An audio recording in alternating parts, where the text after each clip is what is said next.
Moi, je m'appelle Ophélie Chambonnet, puis présentement, mon art, c'est plus tout ce que je fais à l'école. Premièrement, il y a mes cours de peinture que j'ai suivis en 2009. C'était de la peinture à l'huile, puis j'avais vraiment aimé ça. Après, en 2014, j'ai gagné le concours des jardins à mon école. Puis ça m'a comme ouvert les yeux, là. J'ai eu de l'intérêt pour l'art après. Ensuite, j'ai commencé mon DEC en art visuel à Montmorency en 2023. Sinon, en 2024, malheureusement, j'ai été inondée. Fait que j'ai perdu la majorité de mes œuvres artistiques. Mais aussi en 2024, j'ai été invitée à l'intercollégial. Fait que à mon cégep.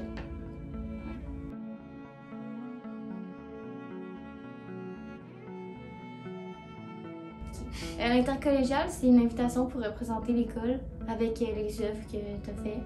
Puis finalement, ça a été annulé, mais j'ai quand même eu l'invitation et j'étais contente. J'aimerais ça retrouver la passion que j'avais avant, puis le désir de créer. Parce que, mettons, avec tout ce qui tourne autour de l'AI, l'intelligence artificielle, j'ai comme perdu la motivation. Mais ouais. Des fois, je remets des dessins, puis les profs ils me demandent d'acheter mes dessins. Fait que ça fait vraiment du bien à l'ego. Ça me dit que mon art est cool.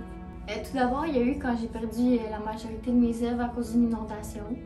Ça, j'ai vraiment eu de la peine. Sinon, c'est peut-être juste m'organiser au cégep parce que souvent, on a les remises toute la même journée. Puis c'est vraiment difficile de...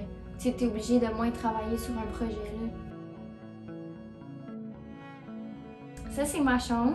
J'ai souvent tendance à mettre de la musique sur la télé quand je fais mes dessins ici. Puis j'aime ça. J'avais essayé ça en semaine avant, puis j'ai réalisé que j'aimais pas trop étudier. Puis en art, j'ai toujours été douée, comme même dans mes cours de peinture quand j'étais petite. Fait que j'ai essayé de suivre ce qui m'intéressait. Puis j'ai vraiment du fun dans mon deck. Je m'inspire d'expériences personnelles ou juste des choses que je trouve esthétiques. Par exemple, j'aime beaucoup les choses médiévales ou les atmosphères un peu sombres, un peu horreur. Fait que c'est ça qui m'inspire beaucoup.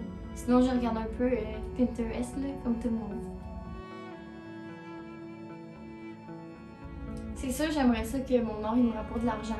Fait que, tu sais, il y a des sites en ligne comme Etsy ou Redbubble, ça serait intéressant à vendre dessus. Ou sinon, juste me faire pas une communauté, mais trouver des gens qui vendent mes trucs.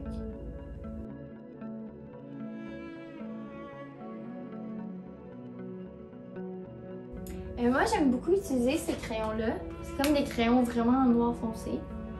Sinon, j'aime beaucoup le fusain ou le pastel sec noir. J'aime beaucoup tout ce qui est noir. J'aime créer pour m'exprimer, même si c'est la réponse la plus facile. Mais j'aime aussi pour donner mon art à mes amis ou à mon copain ou à ma famille. Je trouve ça cool de pouvoir partager. Tu sais, c'est des petits cadeaux gratuits.